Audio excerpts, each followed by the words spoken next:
जिन्हें सब ये जो हमारे ओवरसीज इन्वेस्टर्स हैं वो चाहते हैं कि हम मिडल ईस्ट में गल्फ में बैठे हुए हैं और जब वो वापस आएं तो उनके पास एक पीस ऑफ लैंड हो जहां पे वो अपने बच्चों के लिए कुछ ना कुछ घर बना के बैठ जाए।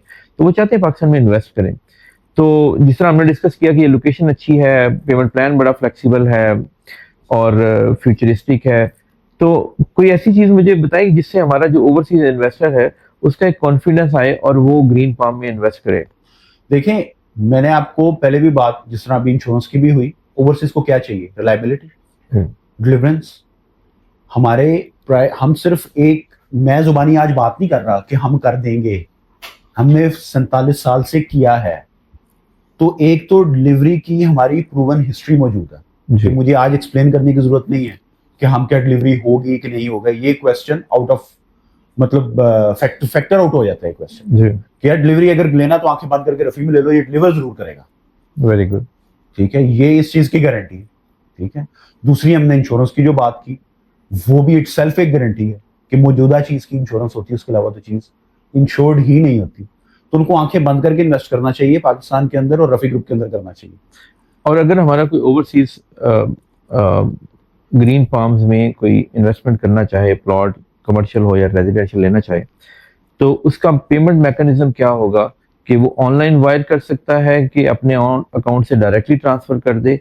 वो कैसे हम उनको फैसिलिटेट कर सकते हैं? देखिए, हमारा इस वक्त वेबसाइट के ऊपर भी ऑनलाइन पोर्टल मौजूद है जहां से पेमेंट वो डायरेक्टली कर सकता है, डायरेक्टली इंटरेक्ट करके। ये भी एक लोगों के ज़हन में होता है, यार मैं किसी के अकाउंट में भिजवाऊं, वो फिर आगे भिजवाए, उस हमने डायरेक्टली रखा हुआ। ठीक है, इन केस कि वो हमें अकाउंट में डायरेक्टली करना चाहता है, हमारी वेबसाइट पे जाए, वहां पर हमारा पेमेंट पोर्टल मौजूद है, उधर जाके वो पेमेंट कर सकता है। और हमारा बुकिंग करना ओवरसीज के लिए बहुत ईजी है।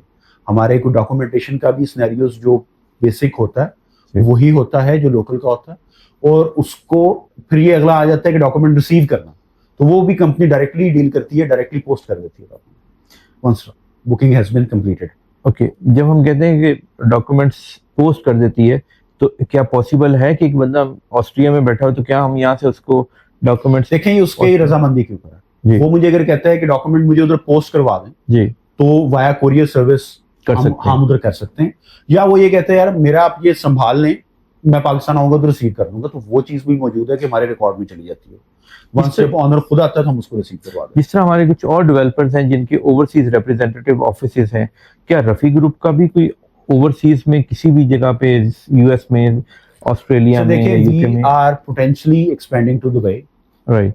बेसिकली राइट नाउ अभी हम पाकिस्तान के अंदर मौजूद हैं, ठीक है, लेकिन इन नियर फ्यूचर इंशाल्लाह आप भी देखें ऑफिसेज आपको मिलेंगे भाई दुबई में ऑफिसेज इंशाल्लाह। सो एक्सपेक्ट कर सकते हैं by the end of 25 at least. लेकिन जिस तरह मैंने आपको कहा ना कि बाय हम वो बात करते हैं जो क्लियर हो, लेकिन इंशाल्लाह ताला हमें उम्मीद पूरी है कि हम 2025 के अंदर आपको दुबई में जरूर मिलेंगे।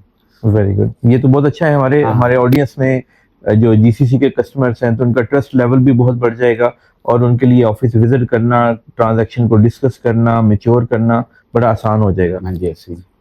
सो nice, you really appreciate for your time. अब मुझे एक बात बताएं कि ये जो एक सेंटीमेंट है कि पाकिस्तान में तो बड़े हालात ख़राब हैं, पाकिस्तान में क्यों इन्वेस्ट करें, तो उसके लिए आप क्या मैसेज देना चाहेंगे हमारे ओवरसीज कम्युनिटी को कि पाकिस्तान इस वक्त इन्वेस्टमेंट करने के लिए फिजिबल है या नहीं? अगर फिजिबल है तो क्यों फिजिबल है, और अगर उनको वेट करना चाहिए समटाइम्स तो कब इन्वेस्ट करना चाहिए? तो इसके लिए थोड़ा सा हमारी ऑडियंस को गाइड करें कि what is the best time to invest in Pakistan. This is the best time basically, इस वक्त। अच्छा, वो कैसे? इसकी वजूहात जी, आज से साल पहले अगर आप बात करेंगे ना, तो आपने भी इकोनॉमी की बात की पाकिस्तान की कि क्या बेस्ट टाइम हो सकता है। साल पहले बात करें तो हमारा जो इंटरेस्ट रेट था वो 22% पे था पाकिस्तान में। ठीक है, आज की तारीख में वो 12% पे है, और ये एक्सपेक्टेड है कि इन कमिंग मंथ्स ये सिंगल डिजिट में आ जाए। तो आप जब इकोनॉमी की बात करते हैं, तो खुसूसन रियल एस्टेट की इकोनॉमी की बात करते हैं, जब भी बैंकिंग सेक्टर में इंटरेस्ट रेट डाउन होता है जी, तो वो ऑब्वियसली एक बहुत बड़ी अपॉर्चुनिटी आ जाती है रियल एस्टेट की इन्वेस्टमेंट के अंदर भी।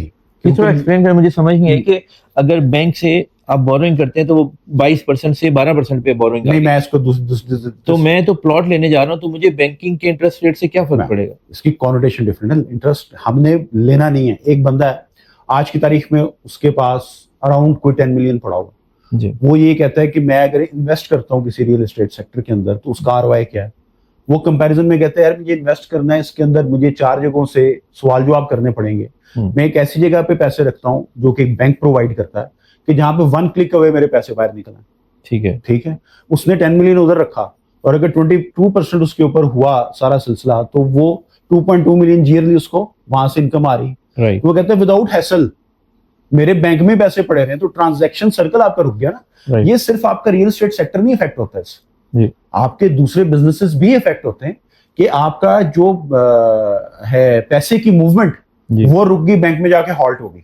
ठीक है, तो वो जब फैक्टर डाउन हुआ, जो अगर वहां पे 2.2 मिलियन जो कर रहा था आज वो अराउंड 1 मिलियन आके बैठा हुआ है और कल को हम कह रहे हैं सिंगल डिजिट में जा रहा है साल के अंदर, और उसको दूसरी साइड पे अपॉर्चुनिटीज रियल एस्टेट की नजर आ रही हैं, तो वो मूवमेंट होगी।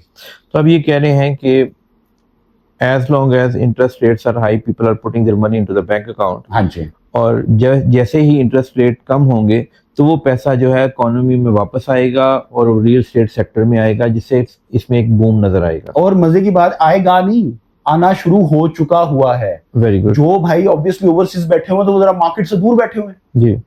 तो अगर आप अभी भी ट्रांजैक्शंस वगैरह देखिए रियल एस्टेट मार्केट के अंदर, तो पिछले 3-4 महीने के अंदर काफी ज्यादा उसका उसके अंदर राइज आया है ट्रांजैक्शन वाइज।